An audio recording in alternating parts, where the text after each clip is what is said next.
mas ainda temos algumas cadeiras livres aqui, logo na primeira fileira, tem 4 aqui, bem pertinho de mim, mais 2 aqui do lado de cá, e outras aqui, tá bom? Então, venham, prometo que eu não mordo muito hoje à noite. Irmãos, vamos abrir a palavra do Senhor, num texto tão aguardado no livro de 1 João, né? Talvez a perícope mais conhecida de 1 João, o capítulo 4, os versículos 7 a 21. E em textos assim, meus irmãos, eu gosto sempre de tentar fazer um prefácio, algumas observações, para nos ajudar no estudo da palavra. Quando você está, de alguma forma, familiarizado com um texto ou com um tema específico da palavra, como é o caso desse de hoje à noite, é possível que você não atente para os detalhes da palavra de Deus. A gente fala, não, eu já conheço essa doutrina, ou sei bem o que a palavra espera de mim. Mas, meus irmãos, eu tenho experimentado na minha vida prática, na minha vida devocional, o contato com as Escrituras Sagradas que sempre trazem novidade. Não há um único tema nas Escrituras Sagradas que você vai esgotar plenamente enquanto você estiver nesse lado da eternidade. Então tem muita coisa para a gente aprender nesses versículos 7 a 21, e eu peço a você que preste bastante atenção na leitura desta santa palavra, que é alimento para mim e para a sua alma. Amados, amemo-nos uns aos outros, porque o amor procede de Deus, e todo aquele que ama é nascido de Deus e conhece a Deus. Aquele que não ama não conhece a Deus, pois Deus é amor. Nisso se manifestou o amor de Deus em nós, em haver Deus enviado o seu Filho unigênito ao mundo para vivermos por meio dele. Nisto consiste o amor, não em que nós tenhamos amado a Deus, mas em que Ele nos amou e enviou o seu Filho como propiciação pelos nossos pecados. Amados, se Deus de tal maneira nos amou, devemos nós também amar uns aos outros. Ninguém jamais viu a Deus. Se amarmos uns aos outros, Deus permanece em nós, e o seu amor é em nós aperfeiçoado. Nisto conhecemos que permanecemos nele e ele em nós, em que nos deu do seu Espírito. E nós temos visto e testemunhamos que o Pai enviou o seu Filho como Salvador do mundo. Aquele que confessar que Jesus é o Filho de Deus, Deus permanece nele e ele em Deus. E nós conhecemos e cremos no amor que Deus tem por nós. Deus é amor, e aquele que permanece no amor em Deus e Deus nele. Nisto é em nós aperfeiçoado o amor, para que no dia do juízo mantenhamos confiança. Pois segundo ele é, também nós somos neste mundo. No amor não existe medo. Antes, o perfeito amor lança fora o medo. Ora, o medo produz tormento. Logo, aquele que teme não é aperfeiçoado no amor. Nós amamos porque ele nos amou primeiro. Se alguém disser, amo a Deus, e odiar a seu irmão, é mentiroso. Pois aquele que não ama a seu irmão a quem vê, não pode amar a Deus a quem não vê. Ora, temos da parte dele este mandamento, que aquele que ama a Deus, ame também a seu irmão. Esta é a palavra do Senhor. Vamos orar? Senhor Deus, como é bom termos este alimento rico, nutritivo, que nos abastece nesta noite e nos abre novamente os olhos para a vontade e o modo de viver no reino de Deus. Dá-nos a capacidade, Senhor, de abraçarmos as doutrinas aqui contidas e vivê-las para a glória do Teu santo nome, em nome de Jesus. Amém. Meus irmãos, como é que a gente confirma se alguma coisa que nós dizemos é verdade e pode ser confiada? Quando nós somos crianças, geralmente a gente usa uma fórmula mágica, algumas palavras que a gente diz, que são adicionadas após uma afirmação para a gente conferir confiabilidade naquilo que está sendo dito, para você saber que seu amiguinho não está mentindo para você. Você já usou isso antes? Quando você fala assim, diante de Deus. Eu falava isso com meu irmão, lembra que a gente fazia isso, né? Talvez dependendo de onde você veio, tem variações regionais, talvez tem verdade verdadeira. Já viu essa antes? Verdade verdadeira. Ou verdadinha. Qualquer coisa assim. A verdade é que quando você diz essas palavras, aquilo que você disse antes é confirmado. Você não está mentindo em hipótese alguma e a pessoa pode confiar em você. Meus irmãos, em outros tempos bastava a palavra de uma pessoa, né? Você talvez seja de uma época em que a palavra da pessoa era tudo, né? Hoje em dia, infelizmente, não é mais bem assim. A palavra era honrada o suficiente para garantir a verdade por trás dela. Meus irmãos, faço uma pergunta para vocês: como que alguém pode garantir verdadeiro amor? Como que alguém pode garantir verdadeiro amor? Quando um namorado se declara para sua amada, e ele diz: eu te amo mais que tudo. Quando um noivo vira para sua noiva num altar, num casamento, fizemos tantos aqui na igreja no ano passado. Quando alguém vira e fala assim: eu te amo e te amarei por toda a vida, até que a morte nos separe. Tem noivo que eu acho que não pensa direito sobre o que ele está falando. Tem noiva também que não entende bem. Como é que ele pode garantir isso? Como é que ele pode garantir esse amor que ele tem para fornecer? Então, como que a pessoa que está ouvindo essa declaração pode ter certeza de que essas palavras carregam peso e significado, de que esse amor é verdadeiro, de que essas palavras podem ser levadas a ferro e fogo? Hoje no nosso mundo nós vemos um problema duplo, de um mundo que se encontra em constante paranoia, em constante contradição. Por um lado, a voz que ecoa pelo mundo diz que as pessoas estão em busca de amor verdadeiro, não é verdade? Amar de verdade. Isso é título de música, é título de poesia, é título de filme, é título de obra de arte. As pessoas falam esse tipo de coisa, elas querem encontrar significado, elas querem encontrar algo, uma experiência autêntica que realmente sedimente elas num contexto de segurança, num contexto de alegria. Mas por outro lado, meus irmãos, os nossos amores nunca estiveram tão desordenados, não é verdade? C.S. Lewis, talvez um dos maiores pensadores do século passado, apologeta, escritor de tantos livros, um dos seus principais livros, Os Quatro Amores, um livro que vale a pena você ler, viu? Se você nunca leu esse livro antes, você precisa ler esse livro. Ele trata bastante dessa confusão de amores, de significados entre os diferentes tipos de amores, quando esses amores não possuem um referencial organizador. É uma das ideias que ele trabalha no livro. Muitas vezes as pessoas acabam dizendo que amam todo tipo de coisa e qualquer coisa, não é verdade? Eu amo um lugar que eu viajei. Eu amo o meu bichinho de estimação. E tem gente hoje que ama muito seus bichinhos de estimação. Eu amo um amigo ou uma amiga. E às vezes esse amor se confunde um pouco. Eu posso dizer que eu amo a Deus, eu posso dizer que eu amo ao cônjuge, mas não compreender bem o que essas coisas significam. Existem diferenças nesse amor? O que deveria ser mais prioritário para a gente? Qual é a fonte de amor verdadeiro? Como organizar essa bagunça, muitas vezes, dentro de nós? Os desafios não são pequenos, meus irmãos. Existem problemas hoje de toda sorte na área de sexualidade, problemas na área de saúde mental, e cada vez mais eles remontam a essas questões afetivas. Se você for pensar bem hoje, os filósofos, os teólogos, os pensadores populares de YouTube, muitos deles têm falado sobre as questões afetivas, nem sempre usando a mesma linguagem, mas tratando do mesmo assunto, os afetos. E o que é interessante, meus irmãos, é que a tradição cristã, principalmente a tradição de estudo agostiniana, desde Agostinho, ela adora falar sobre a questão dos afetos.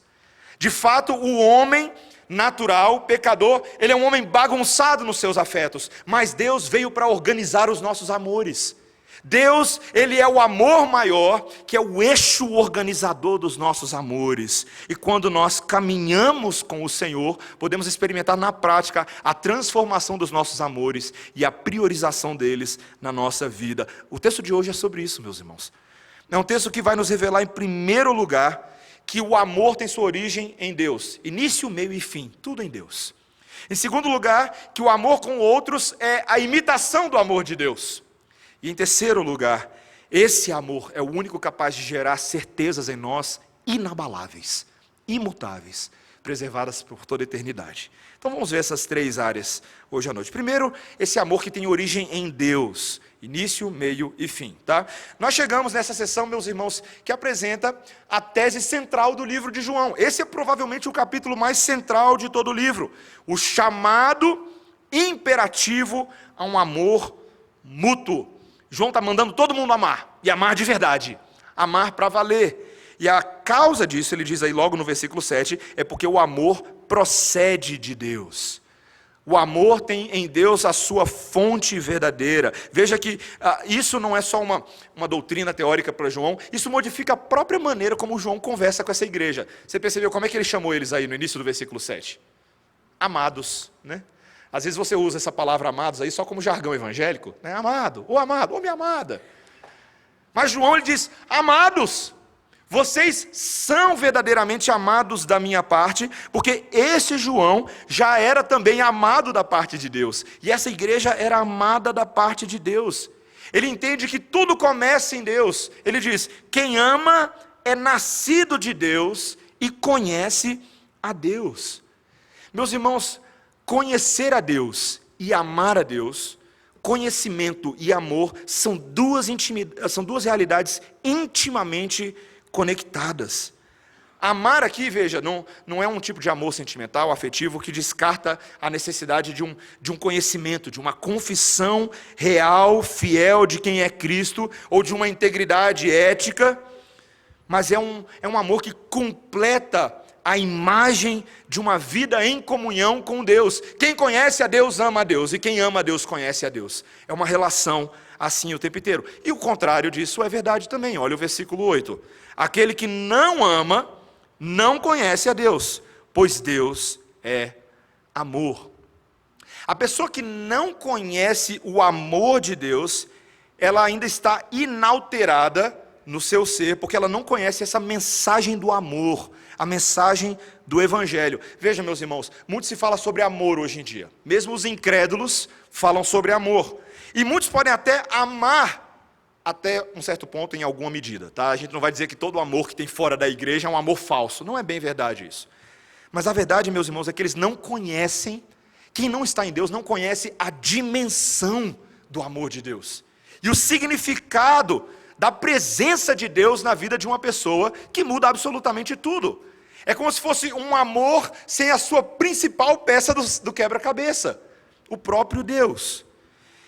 E aqui, meus irmãos, João faz talvez uma das declarações, uma das frases mais centrais, não só dessa carta, mas de toda a Bíblia. De toda a Bíblia. Deus é amor. Deus é amor. A gente ensina as nossas crianças a cantarem isso desde pequenininha. As músicas mais básicas de crianças trazem essa realidade. Posso provar para você? 3 palavrinhas só. Eu aprendi de cor. Tralalalalalalala. Não é? Meus irmãos, é uma verdade básica, central. E eu posso afirmar para os irmãos que, por mais central que ela seja, é uma das mais mal interpretadas que existem nos nossos dias, nesse mundão aí afora, mesmo entre pessoas que se dizem crentes.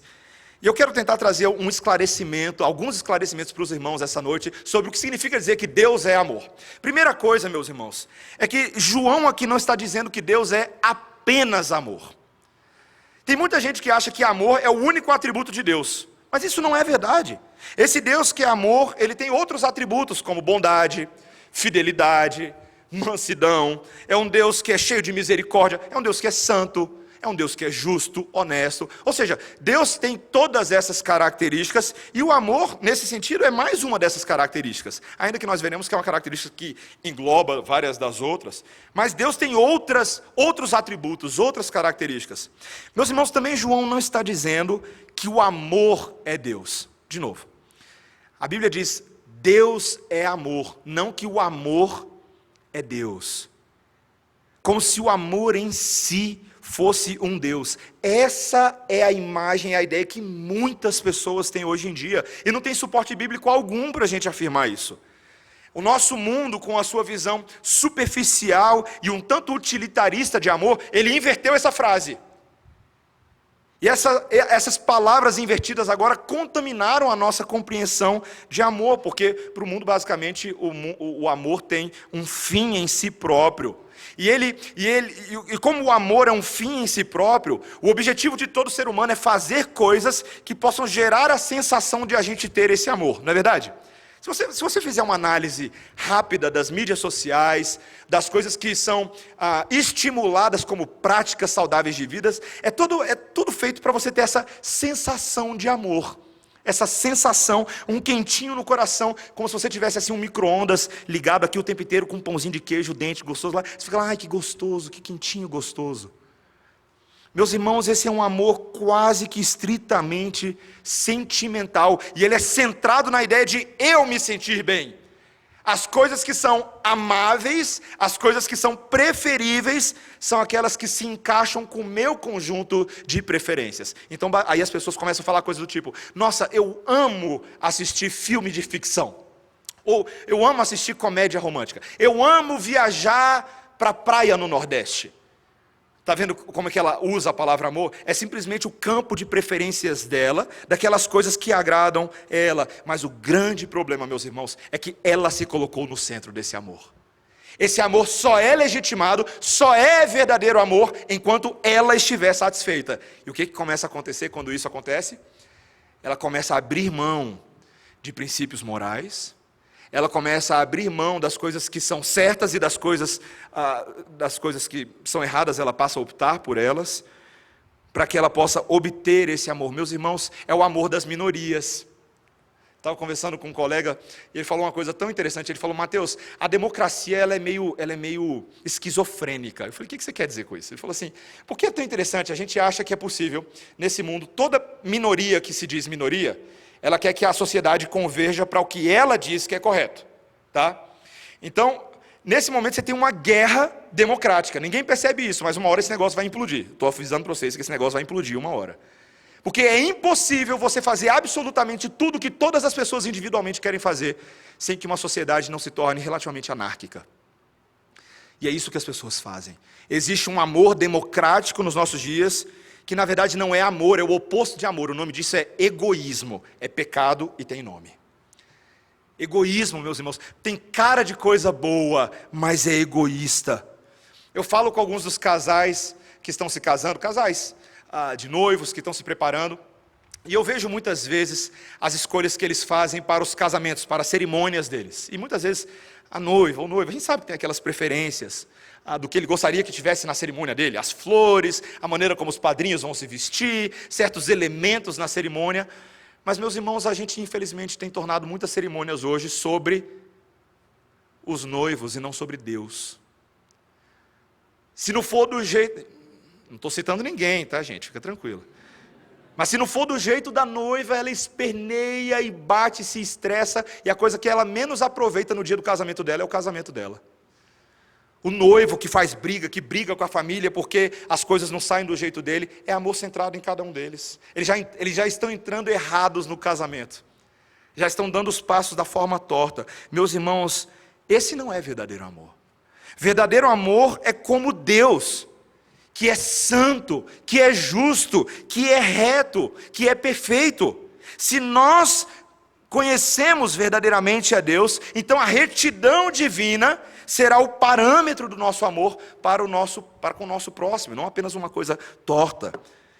Então, meus irmãos, quando nós dizemos que Deus é amor, quando nós afirmamos isso, nós estamos dizendo que Ele está disposto a se entregar, sim, com sinceridade, buscar continuamente o bem do próximo, sem abrir mão da verdade, sem abrir mão daquilo que foi estabelecido por Ele mesmo. Se você quer aprender a amar, o melhor amor de todos, o melhor livro de todos é a Bíblia, que conta a história de amor entre o Pai, o Filho e o Espírito Santo. Quando eu estava no seminário e comecei a nadar de braçadas nessa doutrina da Trindade, eu cheguei até a me questionar se eu era crente mesmo, porque eu não conhecia bem a Trindade. Você já parou para refletir qual é o relacionamento que o Pai, o Filho e o Espírito têm entre eles? A gente chama isso de amor. Existe uma relação intratrinitariana perfeita, em que um e outro respeitam as suas posições, eles são o mesmo Deus, o que é interessante, eles partilham da mesma substância, mas há uma relação perfeita e harmônica entre eles, que possibilita que todas as outras coisas aconteçam. O mundo só existe porque Pai, Filho e Espírito Santo estavam lá, em Gênesis 1, versículos 1 a 4, na criação. O Pai decretando o início de tudo, o Filho como agente da criação, e o Espírito Santo supervisionando as obras, como aquele que pairava sobre a face das águas. Quando Deus decidiu criar o homem, Ele fez o homem à nossa imagem e semelhança. Interessante, né? Esse uso dessa palavrinha que faz toda a diferença. Façamos o homem à nossa imagem e semelhança. Quando o homem e a mulher foram criados, eles carregavam a semelhança do Pai, do Filho e do Espírito Santo. Quando Deus cria esse negócio de casamento, Ele vira para homem e mulher, através de Paulo em Efésios 5, e diz: olhem para Cristo e a igreja. Olhem para a maneira como Cristo já estar ele mesmo em casamento com o Pai e com o Espírito, e como isso é refletido agora na relação com o povo de Deus.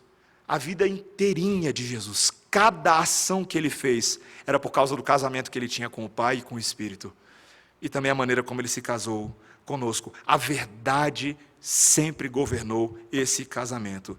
Meus irmãos, quando a gente diz que Deus é amor, é uma frase muito forte. Ela significa também, e talvez aqui uma das características mais notáveis dessa frase, é que o nosso Deus é um Deus pessoal. Deus é amor. Compara o cristianismo com todas as outras religiões que você tem conhecimento, e você vai chegar a uma conclusão absurda. O cristianismo é a religião mais pessoal de todas. Nós tivemos escola dominical recentemente sobre cosmovisões do mundo, e, por exemplo, falamos sobre o monismo panteísta. Essa ideia de que Deus está em todas as coisas, em todos os lugares, ele se espalha, tudo é Deus, você está em Deus, mas é um Deus totalmente impessoal. Se você pensar no deísmo, por exemplo, a ideia de que até existe um Deus, mas é um Deus distante, é um Deus que foi lá, criou o mundo, deu uma corda no mundo, igual um relojoeiro, deixou o mundo tocando e agora ele não toca mais na criação.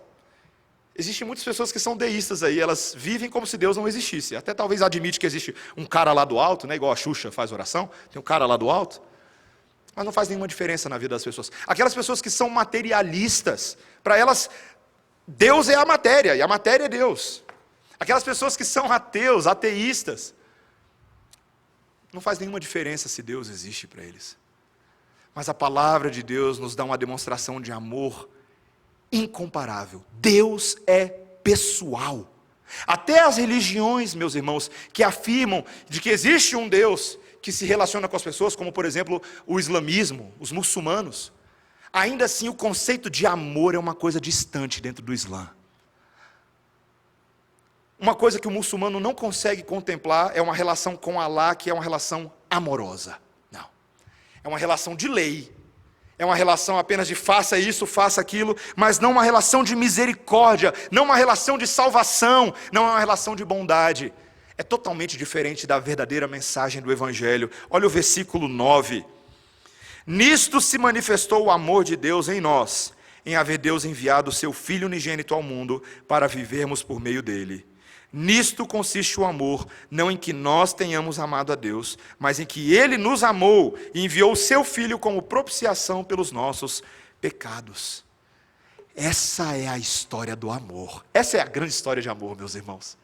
E tem tantos elementos aqui, né? Em primeiro lugar, você está vendo João 3,16 purinho nesse versículo. Você lembra que João escreveu tanto essa carta quanto aquela outra.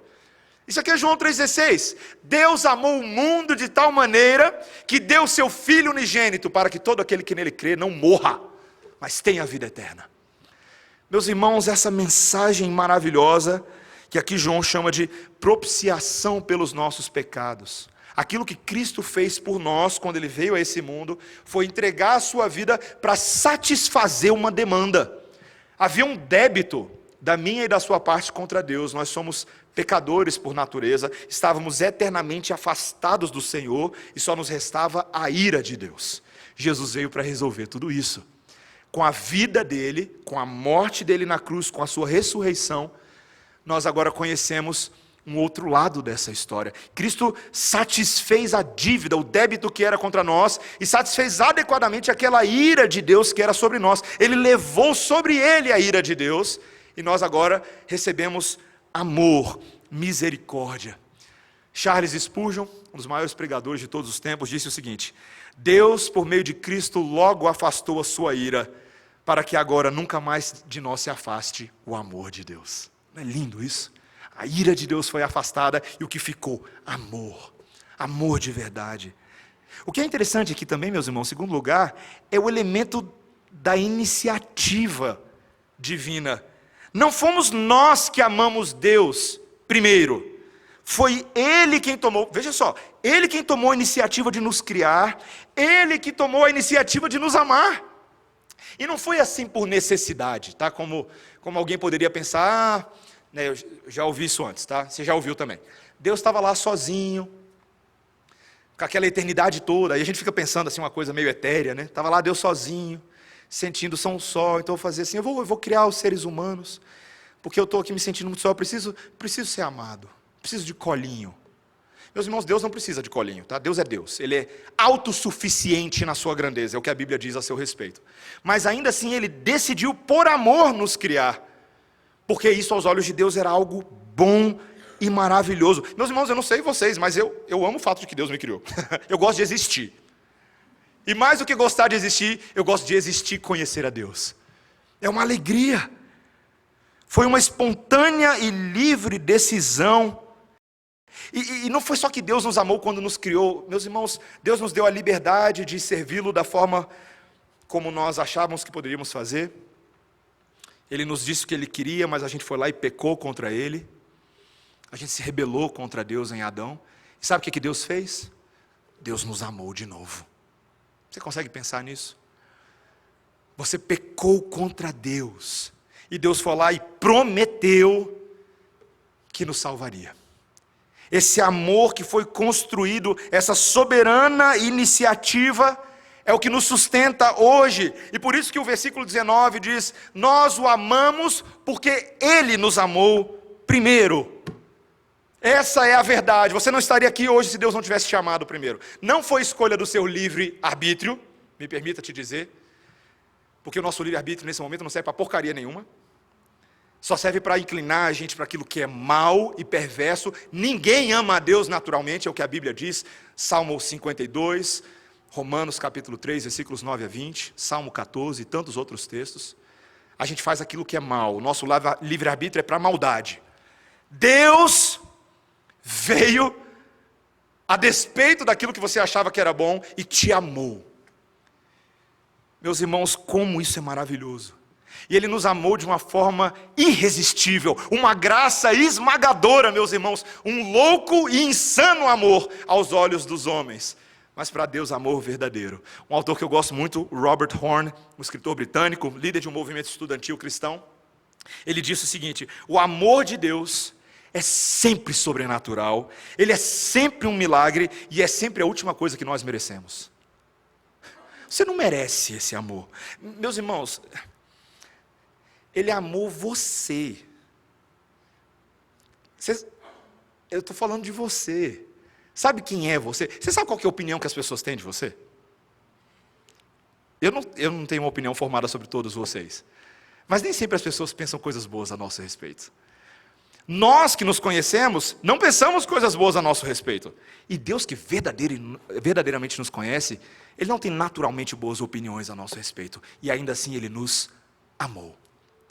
Nós éramos inimigos e Ele nos amou. E nosso valor só pode ser compreendido se você entende essa lógica. Vou falar, viu? 2 vezes. Deus não nos ama porque somos valiosos. Nós somos valiosos porque Deus nos ama. De novo, tá? Deus não nos ama porque nós somos valiosos. Nós somos valiosos porque Deus nos ama. É assim que funciona, meus irmãos. Essa é a base, esse é o fundamento agora para esse meu primeiro ponto era o maior, mas agora o nosso segundo ponto. Esse amor nos leva a imitar a Deus.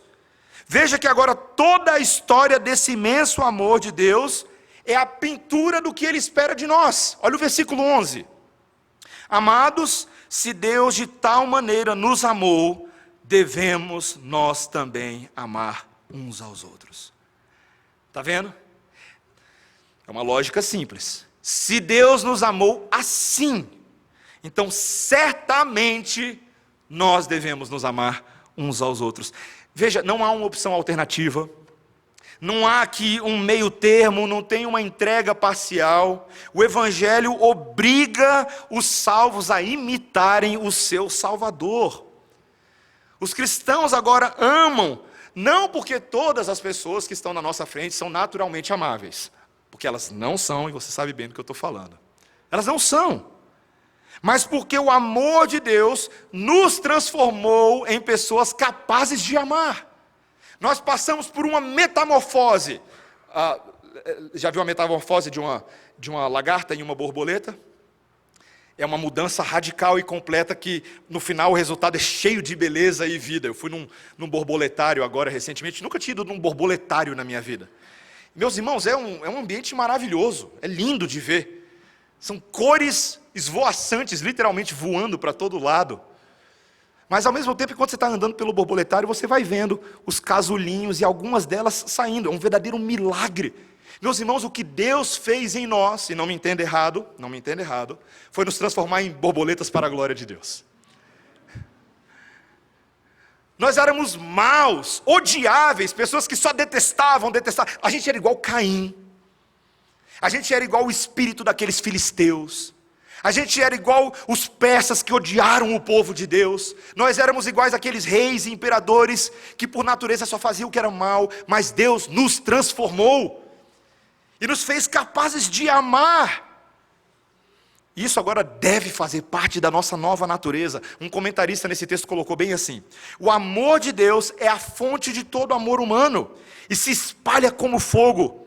Ao amar seus filhos, Deus acendeu uma chama em nossos corações. Por sua vez, nós passamos a amar os outros, que são aquecidos pelo amor de Deus através deles. Parece bonito, poético, mas na minha cabeça é assim: tacou fogo na floresta e agora espalhou esse amor. Meus irmãos, quando esse amor acontece, quando ele é testificado, é a evidência, a Bíblia vai mostrar que é a própria evidência de que Deus existe. Olha o versículo 12. Ninguém jamais viu a Deus. Se amarmos uns aos outros, Deus permanece em nós, e o seu amor é em nós aperfeiçoado. Interessante, né?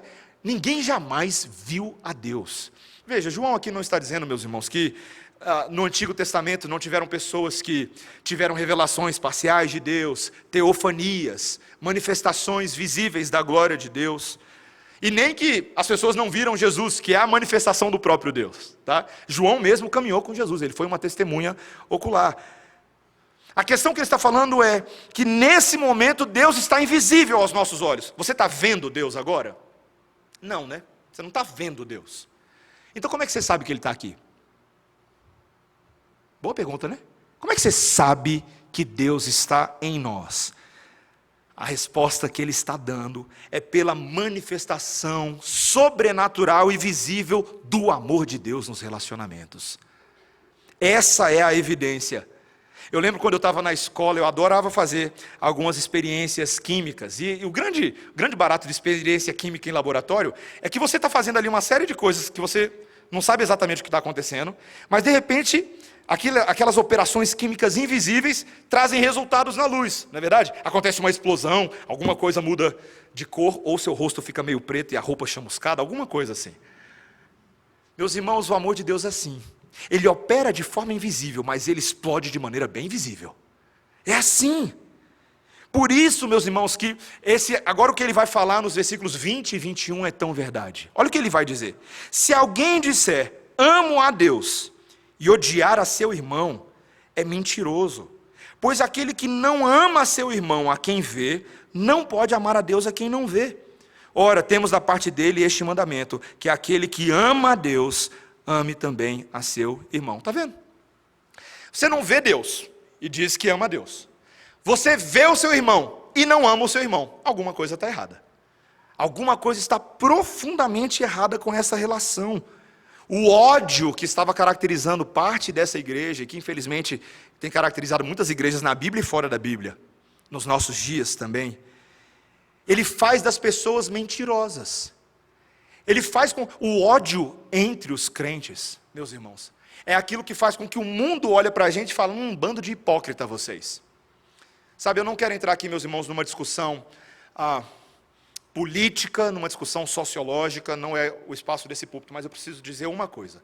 Se nós, os crentes, somos conhecidos pelo mundo por uma certa demonstração de ódio e intolerância odiável, que não tem nada a ver com a verdade de Deus, mas simplesmente um preconceito, uma loucura, uma maneira torta de ver a vida, nós estamos desonrando a Deus. Desonrando a Deus. O povo de Deus não deveria ser conhecido assim. O Senhor Jesus Cristo nunca foi conhecido pelo ódio dele. E olha que ele era todo verdade, todo puro e todo santo.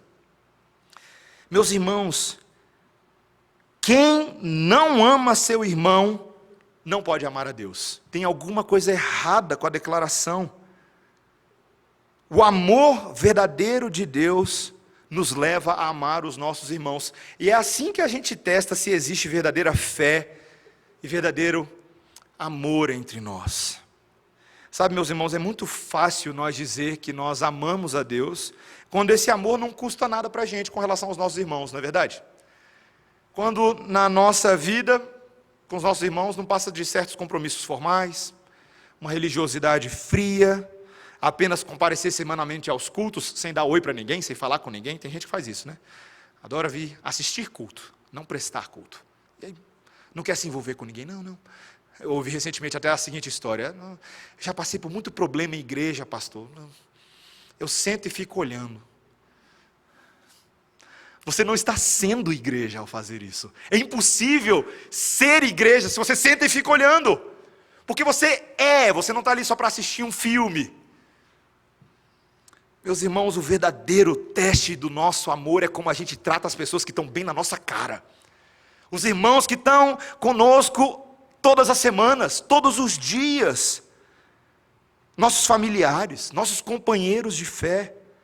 Nós não podemos amar verdadeiramente a Deus se nós negligenciamos amar aqueles que são criados à imagem e semelhança de Deus. E a ordem de Cristo direta é: amar a Deus inclui amar as pessoas. Amar a Deus sobre todas as coisas e ao próximo como a você mesmo. Meus irmãos, esse amor precisa ser desesperadamente praticado no nosso meio. Sabe, sendo bem honesto, meus irmãos, e aqui eu caminho para o meu último ponto. É possível que a gente ouça essas coisas da Bíblia, e você deveria sempre fazer um contraste entre o que você está ouvindo e a maneira como você vive. E talvez você pense assim: pastor, isso aí está romântico demais. A vida real não é bem assim não, pastor. A vida real é empoeirada, ela é enrolada. Tem coisa que a gente não pode desfazer. Mas, meus irmãos, esse texto quer dar para nós a ideia de um amor que gera em nós uma certeza inabalável de que essas coisas podem acontecer. Esse texto aqui não é só historinha fictícia para você fingir que dá certo, não. É um texto para provar que dá certo mesmo. Esse texto passa a mostrar para a gente agora, em último lugar, dessas certezas inabaláveis do amor de Deus. Como é que Deus pode assegurar que isso tudo vai dar certo, que vai acontecer em nós? O segredo é que o próprio Deus, implantado em nós, vai fazer funcionar. Olha o versículo 13. Nisto conhecemos que permanecemos nele e ele em nós, em que nos deu do seu Espírito. Deus nos deu do seu Espírito. Meus irmãos, a obra do Espírito Santo de Deus é uma obra de fazer a gente amar. Interessante, né? A gente não pensa muito no Espírito Santo assim, né? A gente pensa no Espírito Santo para, sei lá, falar em línguas, ter sonhos, sei lá, qualquer coisa que você acha que o Espírito Santo faz por você. Não. O Espírito Santo nos leva a gente a amar. Paulo, em Romanos capítulo 5, quando ele começa falando agora que sobre a questão da fé, sobre o fato de que somos justificados em Cristo, e agora, mediante a obra do nosso Senhor Jesus Cristo, ele diz que isso só é possível lá em Romanos, capítulo 5, versículo 5, porque há uma esperança inconfundível em nós. Porque o amor de Deus, ele diz lá em Romanos 5,5, é derramado em nosso coração pelo Espírito Santo que nos foi outorgado. O Espírito Santo nos sela no amor de Deus. Ele nos ensina sobre o amor de Deus, um amor que não confunde. Sabe por quê? Porque a primeira verdade que o Espírito Santo confirma no seu coração é a verdade sobre quem Deus é. Olha o versículo 14. E nós temos visto e testemunhamos que o Pai enviou o seu Filho como Salvador do mundo, e aquele que confessar que Jesus é o Filho de Deus, Deus permanece nele e ele em Deus.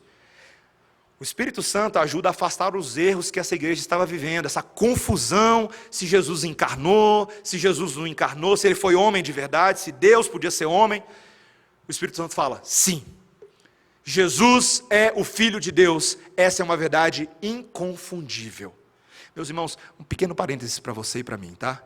O Espírito Santo, se você quer saber se o Espírito Santo realmente está agindo na vida de uma pessoa, verifica se ele está confirmando a verdade da Bíblia, ou é só loucura da cabeça da pessoa.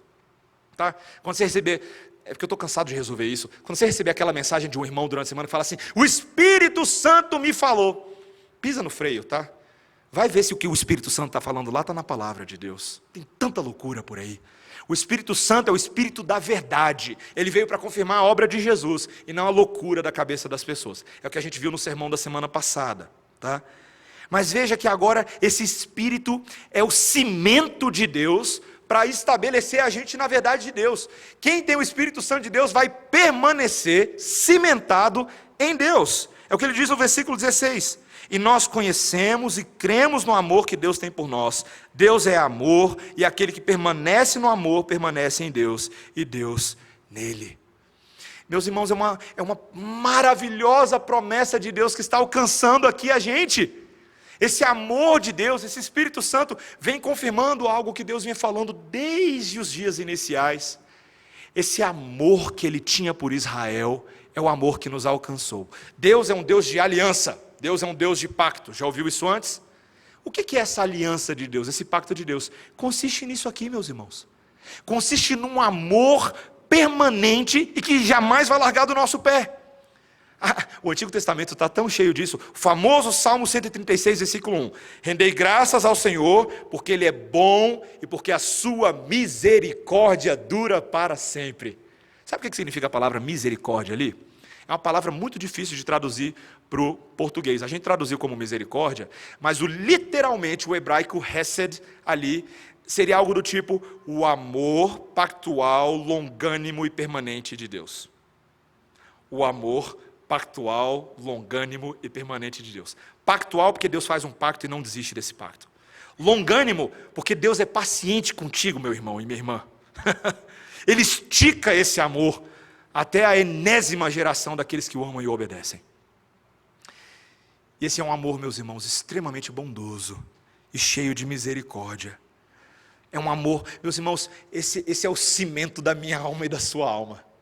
Ouvi uma história uma vez de que um fazendeiro tinha um catavento desses na fazenda dele, e tinha uma frase numa das flechas desse catavento, chamado Deus é amor.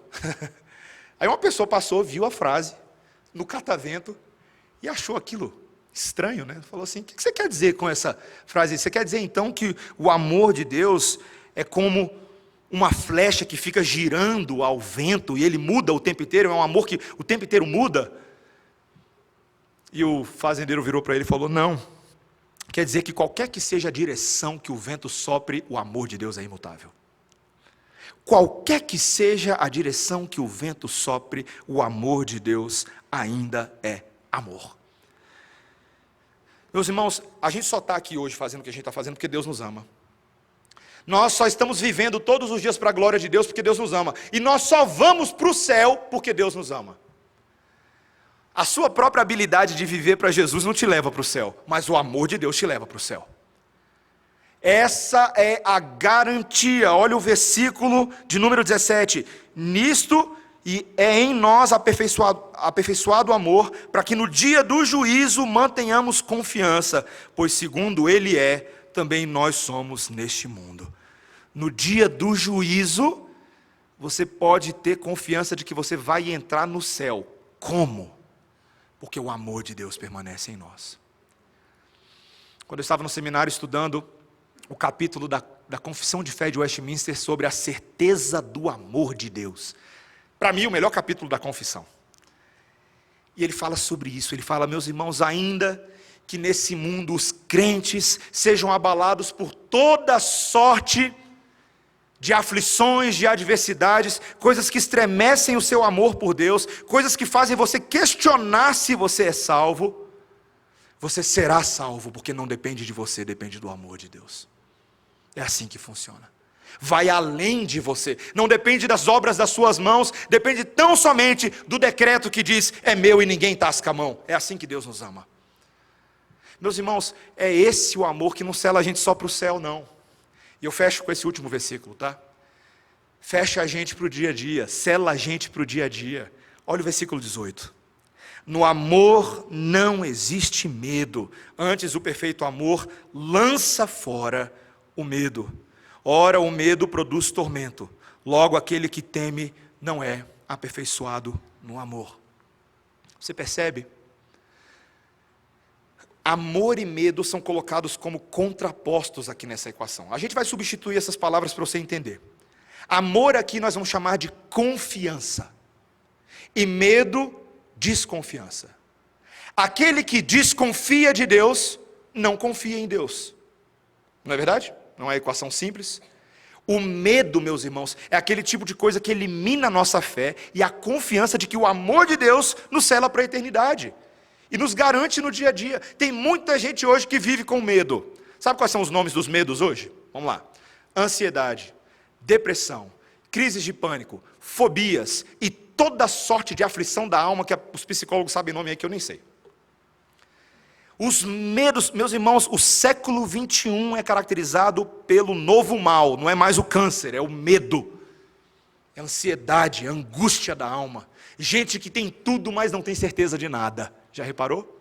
Gente que tem emprego, gente que tem família, gente que até tem saúde, mas não tem certeza de absolutamente nada. Quem ama a Deus é curado desses medos. Meus irmãos, eu não tenho medo de falar isso. Eu não tenho medo de falar. Acho que tem pastores amigos meus que teriam medo de falar esse tipo de coisa. Eu não tenho medo de falar. Deus cura as nossas ansiedades. Deus cura as nossas depressões. Deus cura os nossos medos, porque a Bíblia afirma isso. Eu não estou aqui falando de nenhuma fórmula mágica, de uma coisa que acontece de uma hora para outra, não. Eu só estou dizendo que à medida que nós crescemos no amor de Deus, os outros medos vão largando a gente. O nosso coração fica mais sedimentado na segurança do Senhor. Eu li um artigo do Paul Preuser para o jornal norte-americano da História Presbiteriana, sobre a relação entre religião e medicina. O nome do artigo é Religio Medici.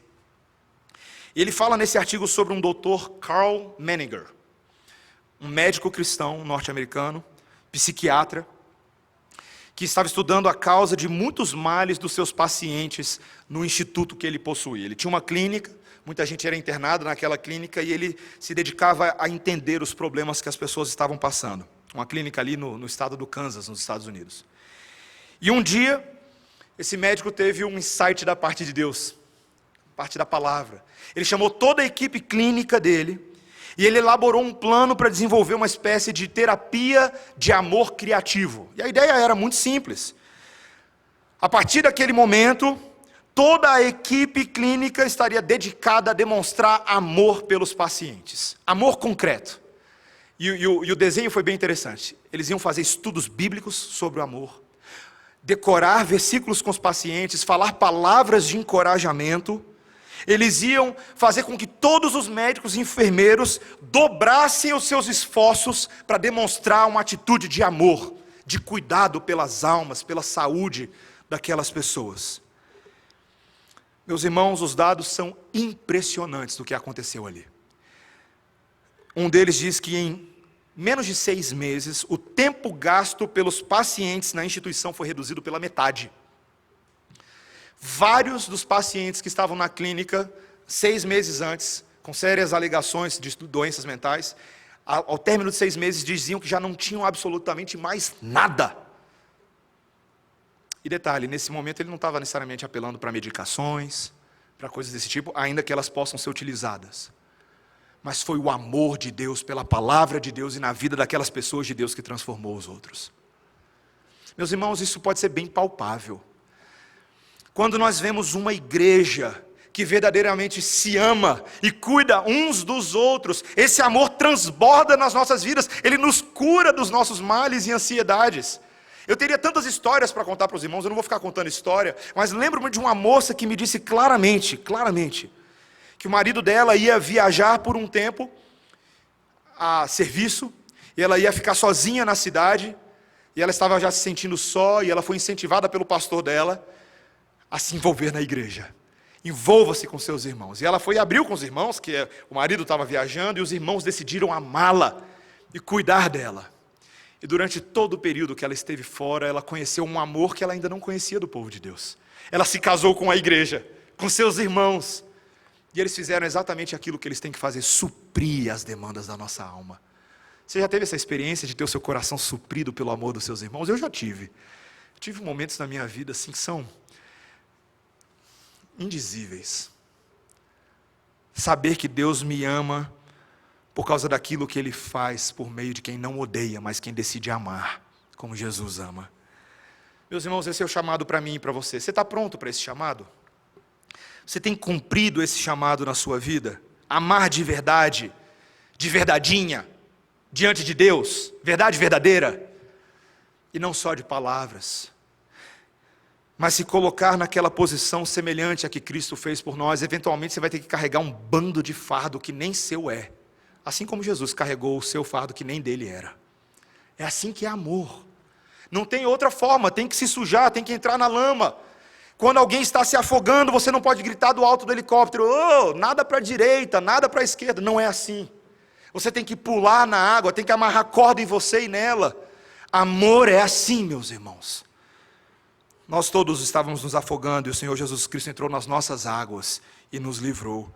E Ele quer fazer isso hoje na igreja. Ele tem convertido e curado pessoas para que repliquem esse modelo, essa imitação de Cristo. E isso agrada o Senhor. Minha conclusão, prometo. Charles Wesley, irmão de John Wesley, dois dos maiores homens da história, de toda a história da cristandade. No século XVIII, Charles Wesley foi considerado ali o maior compositor da Inglaterra de hinos, provavelmente o maior compositor de todos os tempos, se a gente for pensar bem. Os hinos de Charles Wesley são os hinos mais conhecidos. Eu acho que ele fica ali no nível da Fanny Crosby. Vários dos hinos que nós cantamos aqui na igreja são hinos de Charles Wesley. E ele teve uma conversão impressionante, meus irmãos. Ele estava muito doente, tinha feito uma viagem para os Estados Unidos com seu irmão, mas ele acabou voltando para Londres, estava muito doente, acamado, e um amigo dele da igreja, um dos irmãos morávios, decidiu conversar com ele e perguntar se Charles Wesley tinha certeza da salvação dele. E Charles Wesley virou no leito dele e falou: sim, eu tenho certeza da minha salvação. E ele perguntou: por quê? Porque eu tenho feito todos os esforços de bondade para me salvar. E o amigo dele balançou a cabeça e falou para ele: você não entendeu o evangelho ainda. E deixou por isso mesmo. Num outro dia, uma senhora chamada senhora Turner foi no quarto de Charles Wesley e abriu o Salmo 40 e leu o Salmo 40 para ele, e ele entendeu pela primeira vez na vida o amor de Deus por ele. Charles Wesley, que achava que conhecia a Deus, ainda não tinha dimensão do seu pecado e sequer dimensão do amor de Deus por ele. E no Salmo 40, ele ali começou a perceber que esse amor rapidamente vira música nos lábios de quem conhece o amor de Deus. E de fato isso aconteceu profeticamente na vida dele. Esse homem se tornou o maior compositor, foram aproximadamente 6.500 hinos nos próximos anos da vida dele, mais ou menos uma média de um hino a cada 3 dias, só para você entender. E num desses hinos maravilhosos, meus irmãos, ele descreve o amor de Deus. E ele descreve esse amor como o amor sobre todos os outros amores. O amor excelso, o amor sublime, o amor que veio e fez morada no coração dele. E ele nesse hino roga que Deus transborde deste amor para a vida de outros. Meus irmãos, esse é o amor que corrige todos os seus amores. Tem muito amor desorganizado no seu coração. Está na hora do amor de Deus, essa maravilhosa faxineira, entrar no seu quarto e botar ordem na casa. Conheça o amor de Deus. Ame a Deus porque Ele te amou. E você vai ver o que vai acontecer com seus amores. Eles vão se alinhar à vontade daquele que te amou primeiro. As prioridades vão se encaixar. Você vai passar a amar aqueles que Deus ama. Você não vai desprezar a sua família, você vai amar a sua família, você vai amar a sua esposa, você vai amar o seu marido, você vai amar os seus filhos. Você vai demonstrar amor pelos seus inimigos, porque afinal de contas você era inimigo quando Ele te amou. Você vai aprender a dar da sua túnica, da sua capa, a quem não merece essas coisas, porque você não merece nada disso, e mesmo assim, Deus te cobriu com o amor dEle. Meus irmãos, como é bom conhecer o amor de Deus. Como é bom. Que o Senhor faça isso por nós. Que nós não tenhamos vergonha alguma de fazer dessa maravilhosa música, desse hino, nosso moto. 3 palavrinhas só. Eu aprendi de cor. Deus é amor, tralalalalalalala. Que essa verdade habite no meu e no seu coração, amém? Vamos orar, irmãos. Senhor Deus, obrigado pelas promessas de vida eterna, do amor que gera certezas inabaláveis, de que nós só vamos para o céu porque Deus nos ama. Porque o Espírito Santo que está em nós neste momento é o selo da eternidade do amor de Deus. Porque por causa disso nós podemos conhecer um amor pessoal e fornecer um amor pessoal. Podemos imitar o nosso Mestre na maneira como ele se dirigiu a nós e obter de Deus todos os dias uma fonte inesgotável de amor para fornecer a outros. Ele é a origem, o meio e o fim do amor, o alfa e o ômega do amor. Ajuda-nos a espelharmos e refletirmos a glória do nosso Mestre, para que muitos te conheçam em nome de Jesus. Amém. Irmãos, vamos ficar de pé, nós vamos cantar